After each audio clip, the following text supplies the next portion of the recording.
नीलाद्रौ शङ्खमध्ये शतदलकमले रत्नसिंहासनस्थं सर्वालङ्कारयुक्तं नवघनरुचिरं संयुक्तचाग्रजेन भद्राया वामभागे रथचरणयुतं ब्रह्मरुद्रेन्द्रवन्द्यं वेदानां सारमेकं स्वजनपरिवृतं ब्रह्मदारु स्मरामि। श्री जगन्नाथ महापुराण सप्तविंश अध्याय। शुण साधुजन पवित्र पुराण अश्रुत अपूर्व कथा एहि पशिले कर्णरे शरीर मनरे सबु पाप ताप निये धोई जगन्नाथ सीना स्वयं नंद कान्हा एथि व्यतिक्रम तीरे नाही परिपूर्णतम दुहे महाब्रह्म ताक पुण्यदायी गाथा एहि पढ़िए पुराण शुणिए पुराण प्रेम भक्ति भाव पूरी जीव तनु मन प्राण पवित्र टिपुण सकल पातक हरि नेब जेहु पढ़ुथिब आने पढ़ाइब एहि ग्रंथ जेहु दान देव कपिला गोदान सहित समान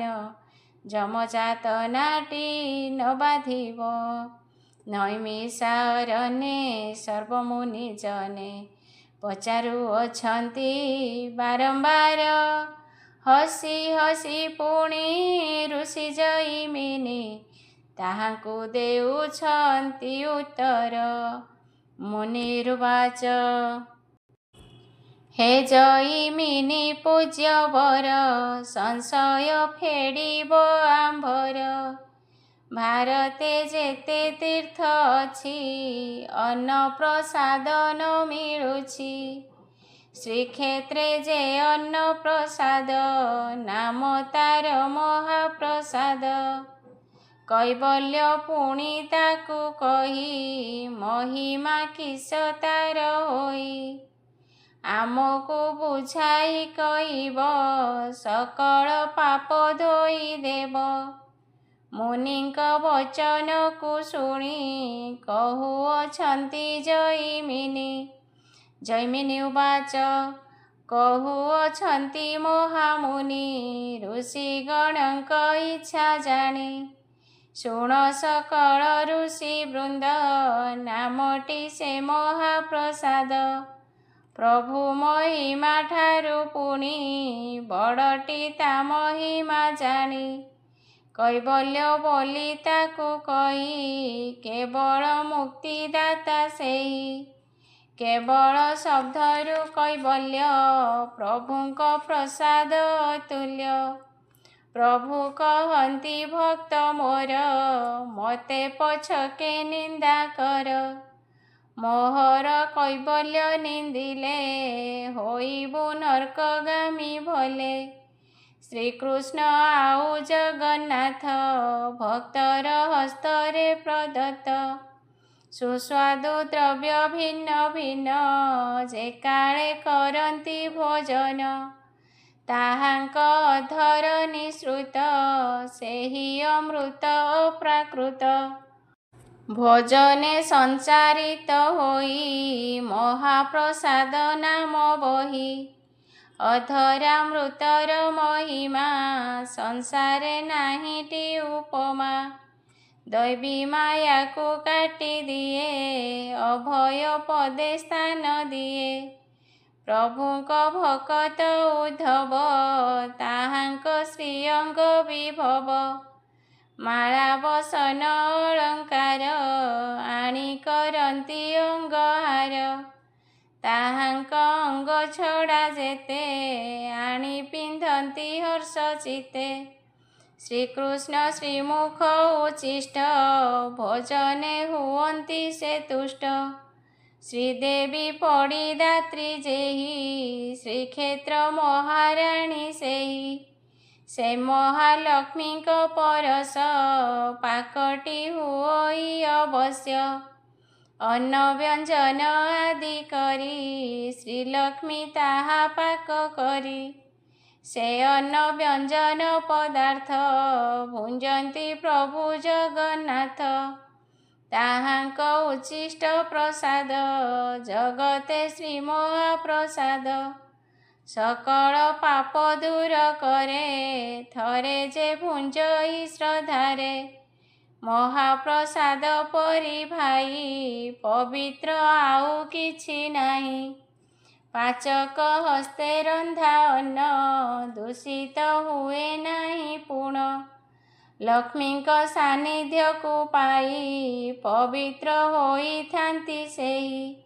ସୁଖାଇ ଅନ୍ନ ପ୍ରସାଦକୁ ନିର୍ମାଲ୍ୟ ବୋଲନ୍ତି ତାହାକୁ।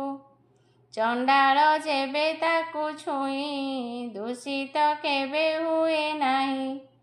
ଶ୍ରୀ ବିଷ୍ଣୁ ସ୍ୱରୂପଟି ସେହି ସକଳ ପାପ ଦିଏ ଧୋଇ। ଶୌଚ ଅଶୌଚ ଆଦି ଯେତେ ନିର୍ମାଲ୍ୟ ଶୁଦ୍ଧ ହୁଏ ସେତେ। ବ୍ରାହ୍ମଣ ମୁଖରୁ ଚାଣ୍ଡାଳ ଭୁଞ୍ଜଇ ହୋଇଣ ପାଗଳ।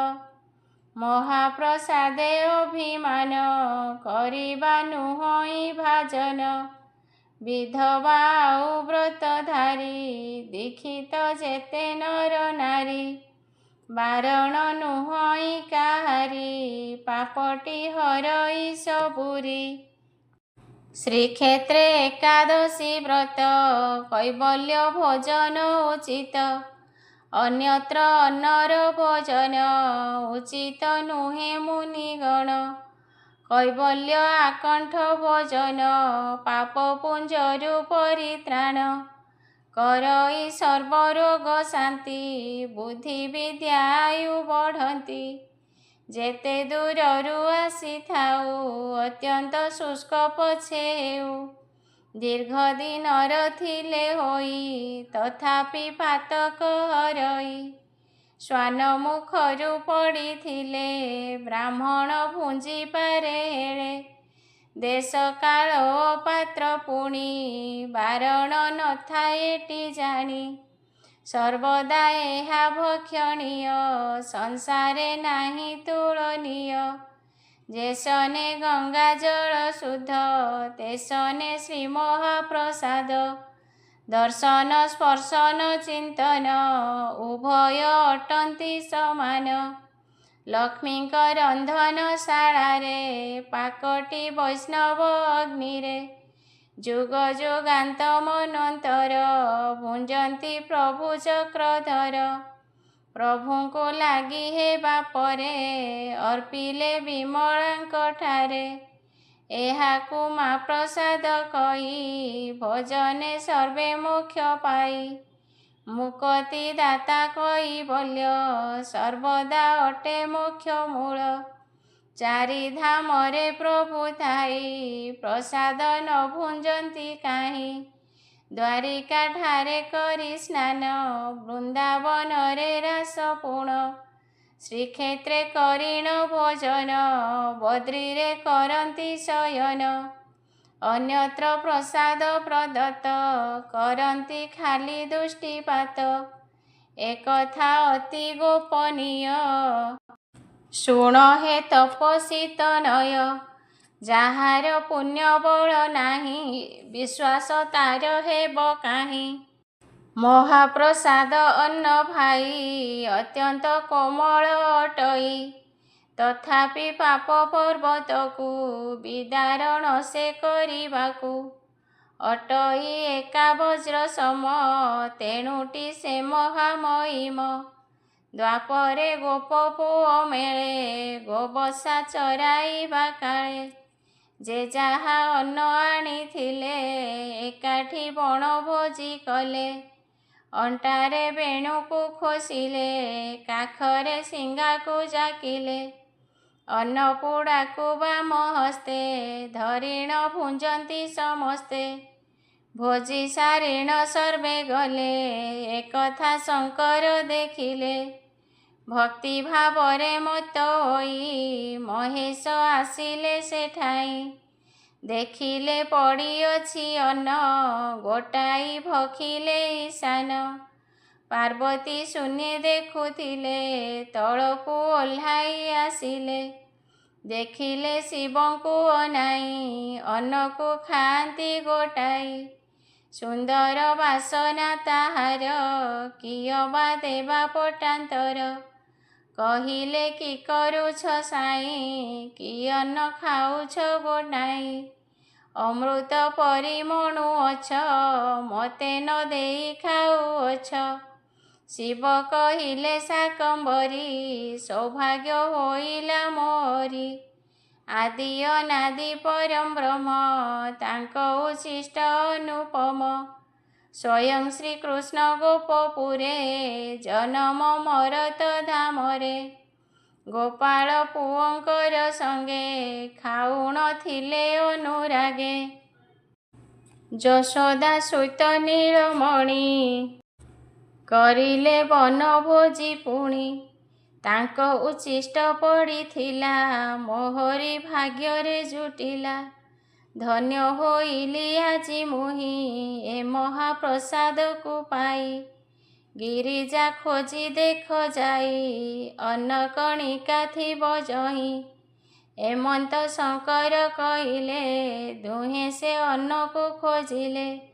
ଦେଖିଲେ ଅନ୍ନ ଆଉ ନାହିଁ, ପାର୍ବତୀ ଗଲେ ରୁଷ୍ଟ ହୋଇ। କହିଲେ ଦେବାଧିଦେବଙ୍କୁ, କଥା ନ କହିବି ତୁମକୁ। ମୋଠାରେ ଏତେ ପକ୍ଷପାତ, କିମ୍ପାଇଁ କଲେ ଆହେ ନାଥ। ଏତିକି ସ୍ୱାର୍ଥପର ହେଲ, ପ୍ରସାଦ ଏକା ଭୁଞ୍ଜିଦେଲ। ଭବାନୀ ଯହୁଁ କୋପ କଲେ, ଶଙ୍କର ତାଙ୍କୁ ବୁଝାଇଲେ। କହିଲେ ଶାନ୍ତ ହୁଅ ଦେବୀ, ତୁମ୍ଭଙ୍କୁ ମୁହିଁ ବର ଦେବି। ୟାପରେ କଳିଯୁଗ ହେବ, ଶ୍ରୀକ୍ଷେତ୍ରେ ବିମଳା ହୋଇବ। ପ୍ରଭୁ ଯେ ଜଗନ୍ନାଥ ରୂପେ, ରହିବେ ନୀଳାଦ୍ରି ମଣ୍ଡପେ। ଚତୁର୍ଦ୍ଧା ରୂପେ ନରହରି, ରତ୍ନ ମଣ୍ଡପେ ବିଜେ କରି। 60 ପଉଟି ଯେ ଅନ୍ନ, ତା ସଙ୍ଗେ ନାନାଦି ବ୍ୟଞ୍ଜନ। ଲକ୍ଷ୍ମୀଙ୍କ ରନ୍ଧନଶାଳାରେ, ହୋଇବ ବୈଷ୍ଣବ ଅଗ୍ନିରେ। ପ୍ରଭୁଙ୍କ ଲାଗି ହେବା ପରେ, ଆସିବ ତୁମ୍ଭ ସମୀପରେ। ତୁମ୍ଭଙ୍କୁ ଅର୍ପଣ ହୋଇବ, ତାହାକୁ ଜଗତ ଭୁଞ୍ଜିବ। ଯେଣୁ ଜଗତ ମାତା ତୁମ୍ଭେ, ମା ପ୍ରସାଦ ବୋଲି କହିବେ। ତାହାକୁ ଭୁଞ୍ଜିଣ ଭକତେ, ପଶିବେ ବୈକୁଣ୍ଠ ଗତେ। କୈବଲ୍ୟ ନାମ ତାର ହେବ, କେବଳ ସେହି ମୁକ୍ତି ଦେବ। ବିପଣି ହେବ ସେ ଅନ୍ନର, ତା ନାମ ଆନନ୍ଦ ବଜାର। ବ୍ରାହ୍ମଣ ଚାଣ୍ଡାଳ ବସିବେ, ଗୋଟିଏ ପତ୍ରରେ ଭୁଞ୍ଜିବେ। ଜଣକ ମୁଖରୁ ନେଇନ, ଉଚ୍ଛିଷ୍ଟ ଖାଉଥିବେ ଆନ। ସେ ହସ୍ତ ମୁଣ୍ଡରେ ପୋଛିବେ, ତେବେ ସେ ମୁକ୍ତ ହୋଇବେ। ଯୁଗ ଯୁଗକୁ ଏହି ଲୀଳା, କରିବ ହୋଇନ ବିମଳା। ଏମନ୍ତେ ଶିବ ଆଜ୍ଞା ପାଇ, ଦୁଃଖ ତେଜିଲେ ମହାମାଇ। ଏମନ୍ତେ କହି ଜଇମିନି, ହୋଇଲେ ପୁଣି ସେଉ ତୁନି। ଶୁଣି ଏ ପବିତ୍ର ଆଖ୍ୟାନ, ସକଳ ମୁନି ତୁଷ୍ଟ ମନ। ବୋଇଲେ ଧନ୍ୟ ହେଲୁ ଆମ୍ଭେ, ଧନ୍ୟ ହୋ ଜଇମିନି ତୁମ୍ଭେ। କୈବଲ୍ୟ ପାଇଁ ଭକ୍ତ ଯାଏ ଧାଇଁ, ଶରଧା ବାଲିରେ ପାଦ ଦେଇ। 22 ପାହାଚ ପାରି ହୋଇ ସେ ତ, ଆନନ୍ଦ ବଜାରେ ପାଶେ ଯାଇ। ପଉଟି ପଉଟି ବିକା କିଣା ସେଠି, ନୀତି କୋଳାହଳ ଚାଲିଥାଏ।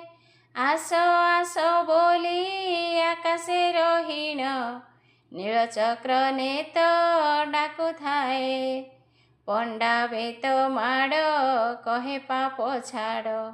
ଗରୁଡ଼ ପଛରେ ରହି ଚାହଁ, ରତନ ବେଦୀରେ ରହିଣ ବିଧିରେ। କି ସୁନ୍ଦର ଦିଶେ କଳା ମୁହଁ, ଗରୁଡ଼ ଖମ୍ବରୁ ଅରଗଳି ଯାଏ।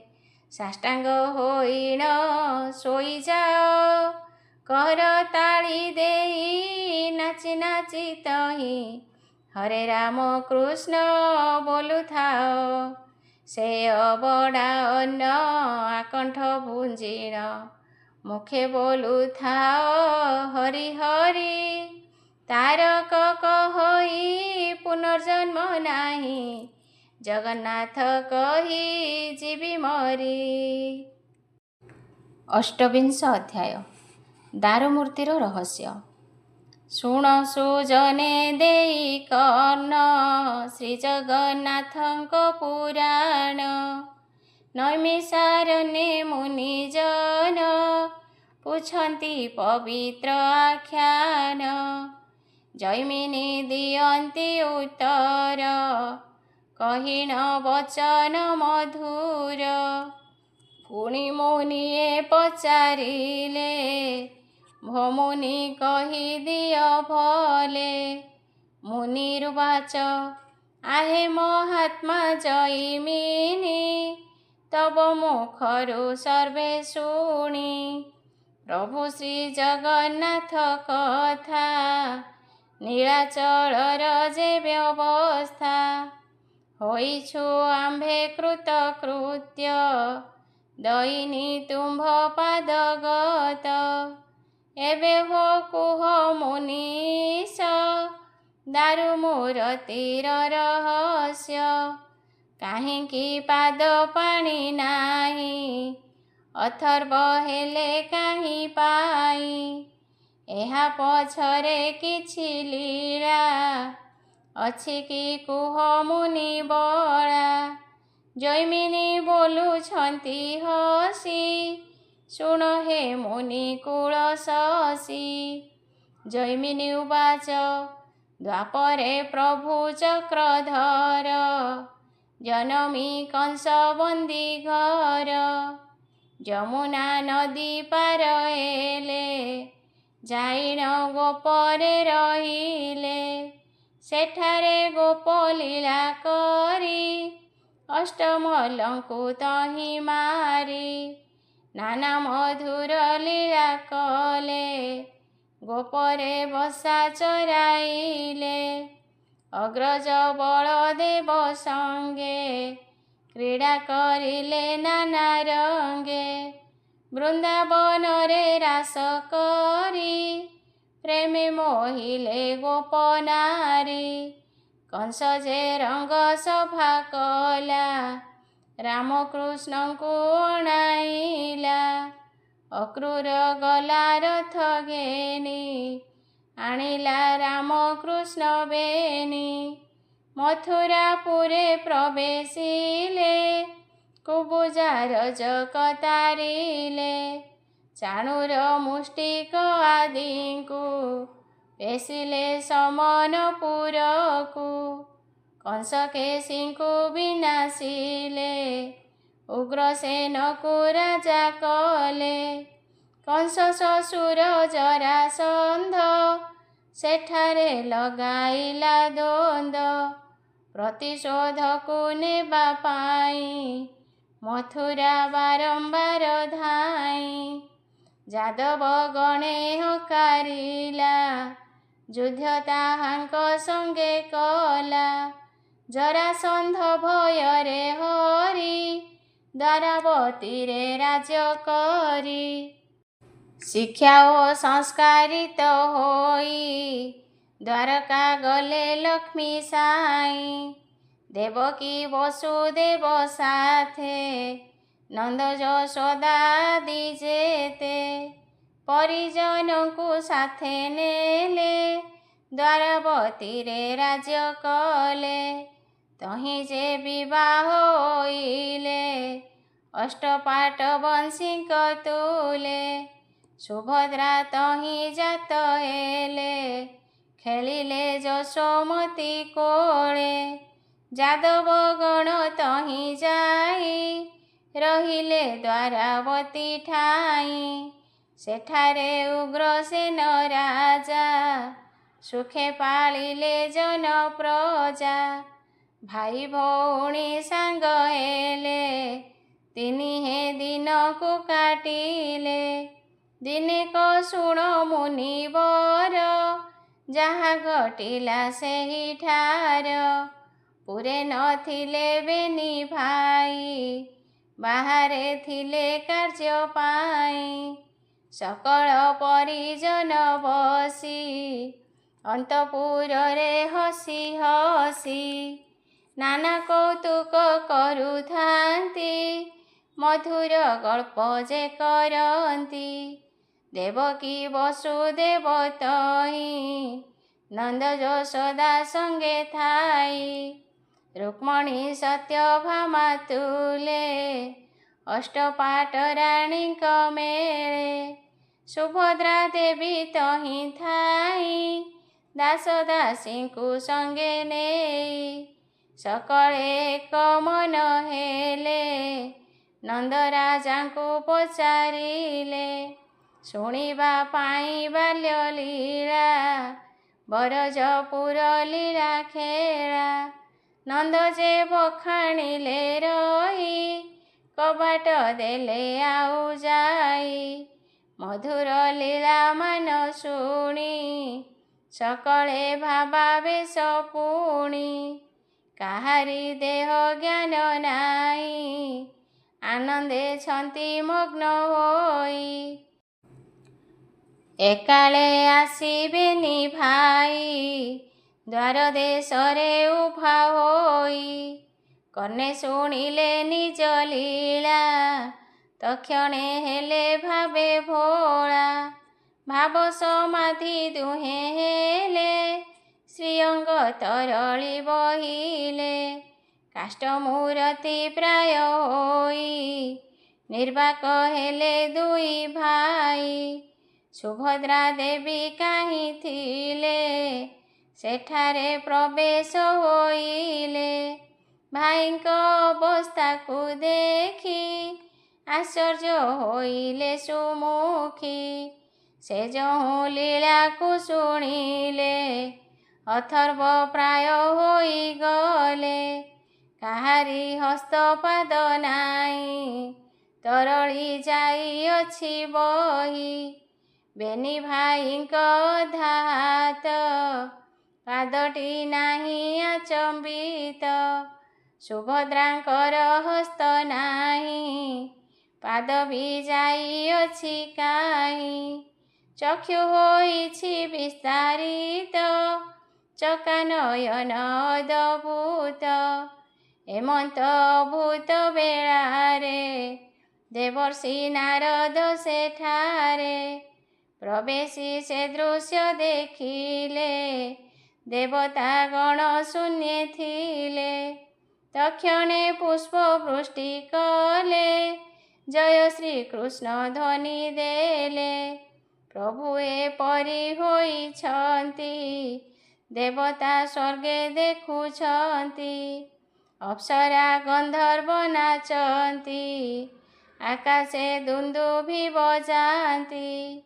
ନାରଦ ଜୟ ଉଚ୍ଚାରିଲେ, ତିନିହେଁ ପ୍ରକୃତିସ୍ଥ ହେଲେ।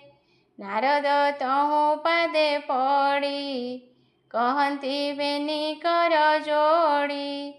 ନାରଦ ବାଚ, ହେ ପ୍ରଭୁ ହେ ଜଗତ ସାଇ, ଆଦି ଅନାଦି ଅଟୁ ତୁଇ। ଏ କି ଅଭୂତ ଆଚରିଲେ, ଏ ରୂପ କିସ ପାଇଁ ହେଲେ। ବେନି ପାଖରେ ବେନି ଭାଇ, ମଝିରେ ଭଗିନୀ ଯେ ଥାଇ।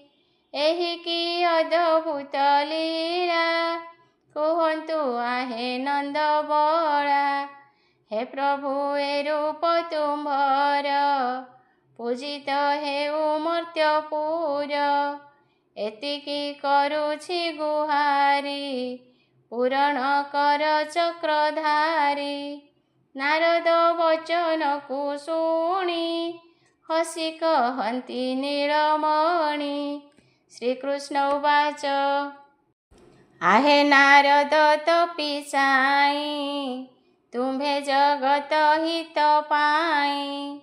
ସର୍ବଦା ଚିନ୍ତା କରୁଅଛ, ତେଣୁ ଏ କଥା କହୁଅଛ। ଯାହା ଦେଖିଲ ବେନି ନେତ୍ରେ, ଏସବୁ ମୋର ଇଚ୍ଛା ମତେ। ତୁମ୍ଭର ବିନତି ରହିବ, ଏ ରୂପ ମର୍ତ୍ତେ ପୂଜାଏବ। ମର୍ତ୍ତ୍ୟ ବୈକୁଣ୍ଠ ନୀଳଗିରି, ଭାଇ ଭଉଣୀ ସଙ୍ଗେ ଧରି। କାଷ୍ଠ ମୂରତି ତହିଁ ହେବୁ, ରତନ ବେଦୀରେ ବସିବୁ। ଭକତ ଦର୍ଶନ କରି, ଭବସାଗରୁ ଯିବେ ତରି। ଶ୍ରୀ ଜଗନ୍ନାଥ ନାମ ବହି, ଯୁଗ ଯୁଗକୁ ଥିବି ତହିଁ। ବଳଦେବ ଶ୍ରୀ ଜଗନ୍ନାଥ, ସୁଭଦ୍ରା ସୁଦର୍ଶନ ସେତ। ଚତୁର୍ଦ୍ଧା ରୂପେ ପୂଜା ହେବୁ, ଶ୍ରୀକ୍ଷେତ୍ରେ ପାତକ ନାଶିବୁ। ଜୈମିନି ଉବାଚ, ପ୍ରଭୁଙ୍କ ବଚନକୁ ଶୁଣି, ତହୁ ନାରଦ ମୁନି ମଣି। ଆନନ୍ଦେ ବିଦ୍ୟାୟ ଘେନିଲେ, 14 ବ୍ରହ୍ମାଣ୍ଡ ଭ୍ରମିଲେ। ତେଣୁ ହୋ ଶୁଣ ମୁନି ସୁତ, ସେହି ସ୍ୱରୂପେ ଜଗନ୍ନାଥ।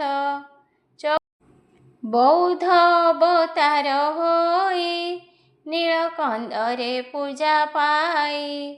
ନାହିଁଟି ପାଦ ନାହିଁ ପାଣି, ନାହିଁଟି ନାସା କର୍ଣ୍ଣ ପୁଣି। ଆଉ କି ପଚାରିବ କୁହ, ପାରିଲେ ଫେଡ଼ିବି ସନ୍ଦେହ।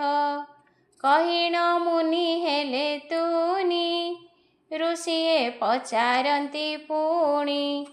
ମୁନିରୁବାଚ, ଭୋମୁନି ଜ୍ଞାନର ନିଳୟ, କଥାଏ ପଚାରୁଛୁ କୁହ। ଜଗନ୍ନାଥଙ୍କ ପାଦ ଦୁଇ, ଅଦୃଶ୍ୟ ଅଟେ କାହିଁ ପାଇଁ।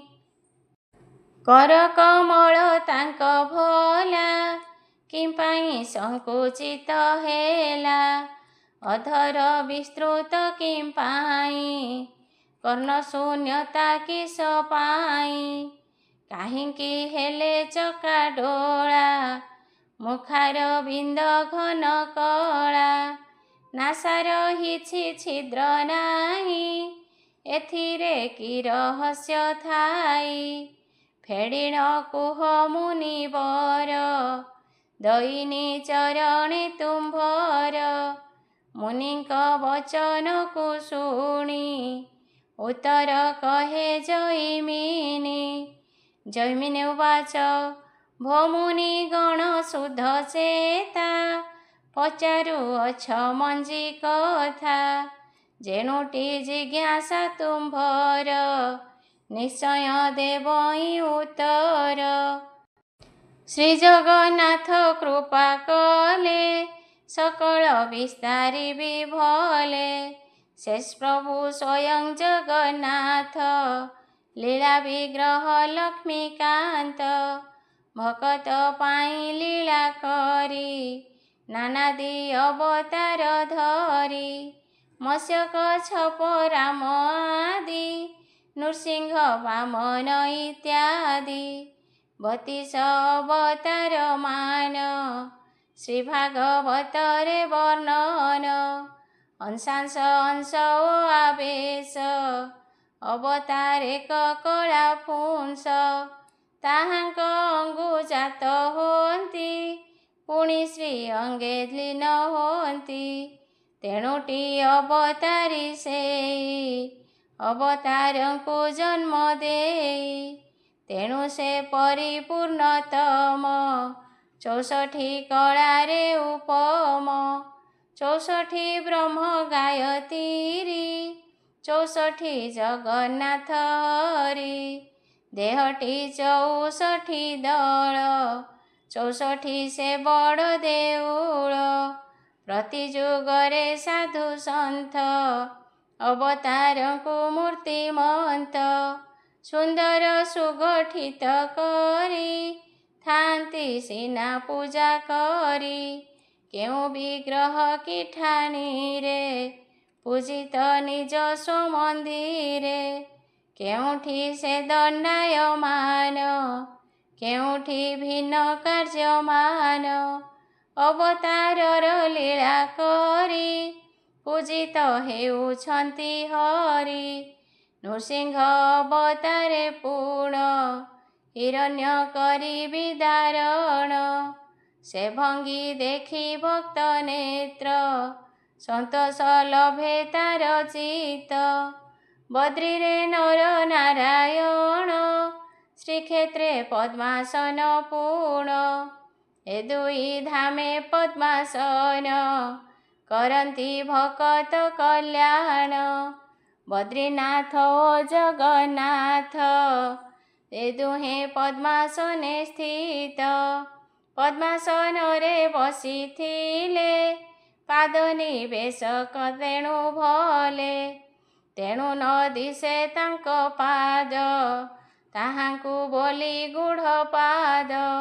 ଦାରୁ ମୂର୍ତ୍ତିରେ ବିରାଜିତ ତେଜପୁଞ୍ଜରେ ପରିବୃତ ପଦ୍ମାସନରେ ଥାଏ ଯେଉ ପାଦ ନ ଦିଶେ ତାର ତହୁଁ।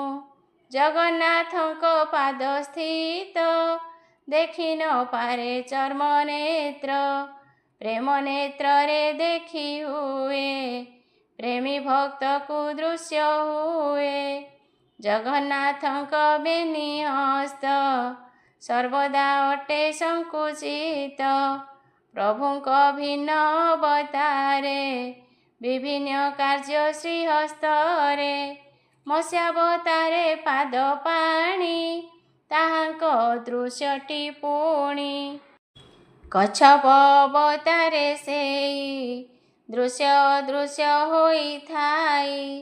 ଶ୍ରୀରାମେ କୋଦଣ୍ଡ ଧାରଣ ବେଣୁବାଦନେ କୃଷ୍ଣ ପୂର୍ଣ୍ଣ ନୃସିଂହ ବିଦାରଣେ ବ୍ୟସ୍ତ ହିରଣ୍ୟ ବିଦାରଣ ହସ୍ତ। ଶ୍ରୀହସ୍ତ ପରଶୁରାମଙ୍କର କ୍ଷତ୍ରିୟ ନାଶନେ ତତ୍ପର ଲୋକ କଲ୍ୟାଣ ସବୁଥିରେ କରନ୍ତି ସ୍ୱୟଂ ଶ୍ରୀହସ୍ତରେ। ଶ୍ରୀଜଗନ୍ନାଥ ରୂପେ ସେଇ ପ୍ରଳମ୍ବ ଭୁଜ ଦଣ୍ଡ ବଇ ଭକ୍ତଙ୍କ କୋଳାଗ୍ରତ ପାଇଁ ଅଛନ୍ତି ଶ୍ରୀଭୁଜ ମେଲାଇ। ଆଜାନୁ ଲମ୍ବିତ ବାହୁରେ ପତିତ ପରିତ୍ରାଣ କରେ ସଂକୁଚିତ ପୁଣି ବିସ୍ତାର କରନ୍ତି ପ୍ରଭୁ ବେନିକର। ଏହାକୁ ମୌନ ମୁଦ୍ରା କହି କୁର୍ମ ଯେ ସନେ କରିଥାଇ ଗୋପତ ପାଦ କରାମ୍ବୋଜ ପରାଏ ସେ ହସ୍ତ ପଙ୍କଜ। ଜୀବ ଯେ କାଳେ ସୁପ୍ତ ହୁଏ ସେ ହସ୍ତ ବିସ୍ତାରିତ ହୁଏ ନିର୍ଗୁଣ ସଗୁଣଟି ସେଇ ତାହାଙ୍କ ଆଦି ଅନ୍ତ ନାହିଁ। ଜୈମିନି ଉବାଚ ମୁନି କହନ୍ତି ହସି ହସି ଶୁଣ ହେ ମୁନି କୁଳ ଶଶି କରିଲେ ଶ୍ରବଣ କୀର୍ତ୍ତନ ହରି କଥା ଅଧିବେଶନ। ଯିଏ କହିବ ଯେ ଶୁଣିବ ସେ ଜନ ଗୁରୁ ଦୀକ୍ଷା ନେବ। ବ୍ୟାସ ଆସନ ଅଧିକାରୀ ହୋଇବେ ଦୀକ୍ଷା ନେଇ କରି ତତ୍ତ୍ୱଦର୍ଶୀଙ୍କୁ ସେବା କରି ଭକ୍ତିରେ ପ୍ରଣିପାତ କରି ବୁଝିଲେ ଶ୍ରୀହରିଙ୍କ କଥା କହିବେ ସେହୁ ସମରଥା। ଶ୍ରୀଜଗନ୍ନାଥଙ୍କ ପୁରାଣ ଯେମନ୍ତେ କଲି ମୁଁ ଶ୍ରବଣ ସେ ପରମ୍ପରା କହୁଅଛି ସଂକ୍ଷେପୀ ତୁମ୍ଭ ଆଗେ ବାଛି। ଶ୍ରୀଜଗନ୍ନାଥଙ୍କ ପୁରାଣ ପୁରୁଷୋତ୍ତମ କଥା ପୂର୍ଣ୍ଣ ପ୍ରଥମେ କାର୍ତ୍ତିକେୟ ଶୁଣି ଶିବଙ୍କ ଶ୍ରୀମୁଖରୁ ପୁଣି ସେଠାରୁ କାର୍ତ୍ତିକେୟ ଯାଇ ମନ୍ଦର ପର୍ବତରେ ରହି ସିଦ୍ଧଚାରଣ ଦେବଗଣ ସଭା ଯେ କରିଥିଲେ ପୂର୍ଣ୍ଣ ତାହାଙ୍କ ଆଗରେ ବୟାନ କରିଲେ କାର୍ତ୍ତିକେୟ ପୂର୍ଣ୍ଣ। ଆବର ଶୁଣ ମୁନିଗଣ ଯାହା ମୁଁ କହୁଅଛି ପୂର୍ଣ୍ଣ। ପଦ୍ମକଳ୍ପର ଶେଷ ପାଦେ ସୁବର୍ଣ୍ଣ ବାଲି ସ୍ତୂପ ମଧ୍ୟେ ନୀଳମାଧବ ଯେତେବେଳେ ପୋତି ହୋଇଣ ରହିଥିଲେ, ପାତାଳପୁରେ ଗଲେ ପୁଣ ନ ପାଇ ସର୍ବଦେବଗଣ। ସବୁରି ଆଗେ ଶୁଣାଇଲେ, ଦେବତା ସନ୍ତୁଷ୍ଟି ହୋଇଲେ। ସୃଷ୍ଟି ପୂର୍ବରୁ ନାରାୟଣ ନିଜର ଲୀଳା ତତ୍ତ୍ୱଗୁଣ ବ୍ରହ୍ମାଙ୍କୁ ସବୁ ଶୁଣାଇଲେ, ଦେବଙ୍କୁ ଶୂନ୍ୟବାଣୀ କଲେ। ବ୍ରହ୍ମାଙ୍କ ସମୀପକୁ ଯାଇ ସକଳ ଜାଣିବାର ପାଇଁ ନିଜ କଥାକୁ ଜଗନ୍ନାଥ ବ୍ରହ୍ମାଙ୍କୁ ଦେଲେ ନିଜ ତତ୍ତ୍ୱ। ବ୍ରହ୍ମା କହିଲେ ଶଙ୍କରଙ୍କୁ, ଶଙ୍କର କହିଲେ ସ୍କନ୍ଦଙ୍କୁ। ସ୍କନ୍ଦଙ୍କ ଠାରୁ ଶୁଣି ମୁଇଁ ତୁମ୍ଭ ଆଗରେ ବଖାଣଇ। 4 ଶ୍ଲୋକରେ ଭାଗବତ ସ୍ୱୟଂ ପ୍ରଭୁ ଶ୍ରୀ ଜଗନ୍ନାଥ ବ୍ରହ୍ମଦେବଙ୍କୁ କହିଥିଲେ, ବ୍ରହ୍ମା ଯେ ନାରଦଙ୍କୁ ଦେଲେ। ନାରଦ କହିଲେ ବ୍ୟାସଙ୍କୁ, ବ୍ୟାସ ଯେ କହିଲେ ଶୁକଙ୍କୁ। ଶୁକ ମୁଖରୁ ପରୀକ୍ଷିତ ଶୁଣିଲେ ଭାଗବତ ତତ୍ତ୍ୱ। ଶୁକଦେବଙ୍କ ଶିଷ୍ୟ ପୁଣି ଲୋମହର୍ଷଣ ସୁତ ମୁନି। ଏହି ନୈମିଷାରଣ୍ୟଠାରେ ଶୌନକ ଆଦିଙ୍କ ଆଗରେ କହିଲେ ଭାଗବତ ତତ୍ତ୍ୱ। ତାହାଙ୍କ ଉଗ୍ର ଶ୍ରବାସୂତ ବୟାନ କଲେ ଭାଗବତ ସକଳ ମୁନିଙ୍କ ଆଶ୍ରିତ। ଏରୂପେ ଏହି ପରମ୍ପରା ସମ୍ବାଦ ସ୍ୱରୂପରେ ପରା ପ୍ରସାର ହୋଇଲା ସଂସାରେ, ସବୁ ସେ ପ୍ରଭୁଙ୍କ କୃପାରେ। ଜ୍ଞାନର ମଧ୍ୟେ ଥାଏ ତତ୍ତ୍ୱ, ତାହା ଯେ ତ୍ରିବିଧ ପ୍ରତୀତ। ପ୍ରଥମ ତତ୍ତ୍ୱ ବ୍ରହ୍ମ ପୁଣି, ଦ୍ୱିତୀୟ ପରମାତ୍ମା ଜାଣି, ତୃତୀୟ ତତ୍ତ୍ୱ ଭଗବାନ ସୁମନେ ଶୁଣ ମୁନିଗଣ। ବ୍ରହ୍ମ ଯେ ତନ୍ମଧ୍ୟେ ନିଷ୍କ୍ରିୟ, ପରମାତ୍ମା କରନ୍ତି ନ୍ୟାୟ। କୃପା କରନ୍ତି ଭଗବାନ, ତ୍ରିତତ୍ତ୍ୱ ବୋଲି ୟାଙ୍କୁ ଜାଣ। ସେହିଟି ସତ ରଜପୁଣ, ସେହି ଅଟନ୍ତି ତମ ଗୁଣ। ସୃଷ୍ଟିକୁ ରଚନା କରନ୍ତି, ତାହାକୁ ପାଳନ କରନ୍ତି, ଶେଷରେ କରନ୍ତି ସଂହାର। ସୃଷ୍ଟି ତାଙ୍କର ଖେଳ ଘର, ଅରଣ୍ୟେ ଯେହ୍ନେ ବୁଢ଼ିଆଣି ନିଜ ଇଚ୍ଛାରେ ଜାଲ ବୁଣି ତହିଁ ଉପରେ କ୍ରୀଡ଼ା କରେ। ପୁନଶ୍ଚ ନିଜର ଇଚ୍ଛାରେ ତାହାକୁ ଆପେ ଗିଳି ଦିଏ, ତହିଁକି ଶୋଚନା ନଥାଏ। ସେହି ପ୍ରକାରେ କୃପାମୟ ସର୍ଜନା ସ୍ଥିତି ଓ ବିଲୟ ଆପଣା ଇଚ୍ଛାରେ କରନ୍ତି, ଆଦି ଅନାଦି ତାଙ୍କ ସ୍ଥିତି। ସେହି ନିର୍ଗୁଣ ନିରାକାର, ସେହିଟି ହୁଅନ୍ତି ସାକାର।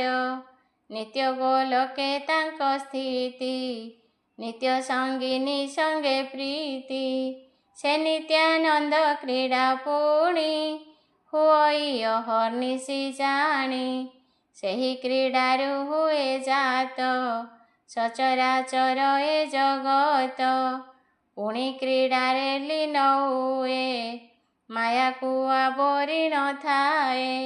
ସେ ପ୍ରଭୁ ଗୋଲକର ପତି, ନୀଳାଚଳରେ ତାଙ୍କ ସ୍ଥିତି। ପାପୀଙ୍କୁ ଉଦ୍ଧାରିବା ପାଇଁ ମର୍ତ୍ତ୍ୟ ବୈକୁଣ୍ଠେ ବିଜେ ହୋଇ, ତାହାଙ୍କ ଚରିତ ଏ ପରା, ତାର ଶ୍ରବଣ ପରମ୍ପରା। କହିଲି ତୁମ୍ଭ ଆଗେ ମୁହିଁ, ଯାହା ମୁଁ ପୂର୍ବେ ଶୁଣିଛଇ। ମୁନିଏ ନ ହୁଅ ବିମନା, କର ତାହାଙ୍କ ଆରାଧନା। ଏ ବିଶ୍ୱ ଜଗନ୍ନାଥମୟ, ତାଙ୍କ ଚରଣେ କର ଲୟ। ଭବବନ୍ଧନ ତୁଟିଯିବ, ନିର୍ମଳ ଭକ୍ତି ପ୍ରକାଶିବ। ତାହାଙ୍କ ନାମ ଆଶ୍ରା କରି, ବୋଲୁଥା ରାମ କୃଷ୍ଣ ହରି। ସଂସାରେ କିଛି ନାହିଁ ଆଉ, ନାମଟି ଜପମାଳି ହେଉ। କହି ଜୈମିନୀ ତୁନି ହେଲେ, ଶ୍ରୀଜଗନ୍ନାଥ ଉଚାରିଲେ। ତାରକ ତୁଣ୍ଡ ଶୁଦ୍ଧ ହେଉ, ଶ୍ରୀଜଗନ୍ନାଥ ବୋଲୁଥାଉ।